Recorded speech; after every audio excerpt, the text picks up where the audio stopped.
Okay, welcome to the video on this is the I don't know about a month review of my Doyle 6.5 inch tabletop vise or whatever it's called. You can see that if you go back to my old video compared to this video, the vise has gotten a lot of use. You can see I've even got some paint chipped off. Actually, that was ground off by my grinder. I was doing some grinding or cutting or something and caught the edge of it there. This thing, I've gave it my all in the last 2 to 3 weeks, and you can tell probably a lot of grinding and cutting, a lot of necessary gripping. Let me see if I can open the jaws up a little bit, and we'll take a look at the jaws, how they've withstood. I mean, I've just used the thing. I don't try to sit and worry about hurting it. I don't. That's not what I bought it for. And you can see pretty much the teeth have held up. I don't see any, which is great because I've gave this, I crank this thing down when I'm holding something, and I do a lot of metalworking projects and things like that with tube and angle iron, whatever, just everything.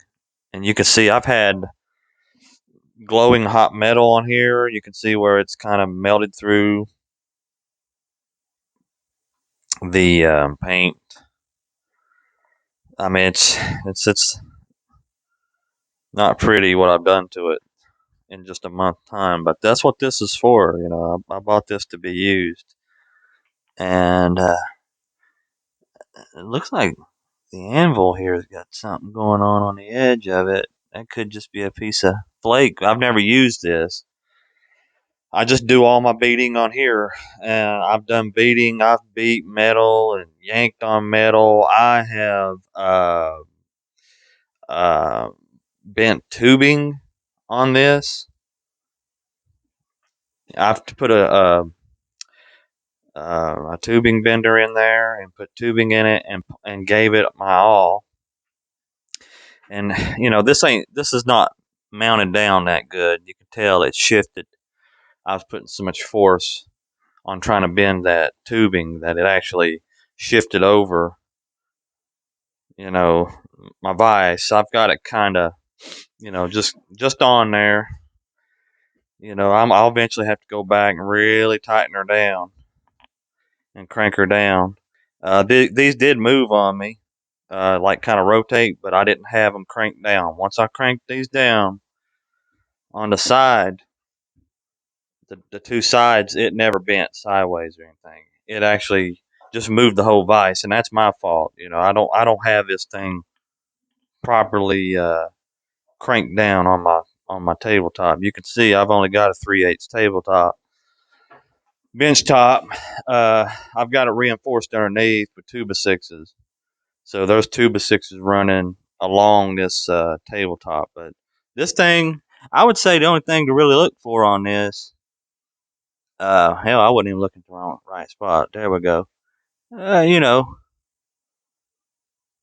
is just look for them teeth there. I mean, they've had to do some holding over the last few weeks. And from my experience, they've held well. I don't have to crank like a crazy person to get them to hold still. Let me check over here.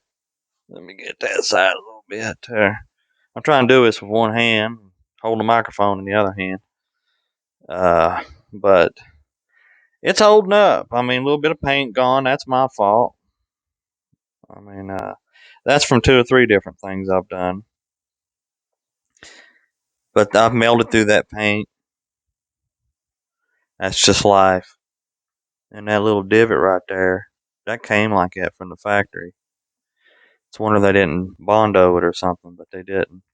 I've never used a jaw holder yet. I've thought about it, and then I just put it in here in the main jaw and cranked it down because it holds so well. But that's about all you can say about it. I'll do another review on it. The only reason why I wanted to do a quick little review on this thing is because all the videos you watch on YouTube, just people oohing and ahhing over it. They don't never really use it. And when I'm working, I don't feel like making videos. So I show you the aftermath. This is about 2 or 3 weeks worth of work right here, just nastiness. It needs to be cleaned up a little bit and reset for the next beating it'll take. But that's it. This thing's going to hold up. It's going to be just fine in my shop. And if you do anywhere near what I do, you'll be just fine. This thing will be fine. So that's it for this review, and I'll see you in the next one.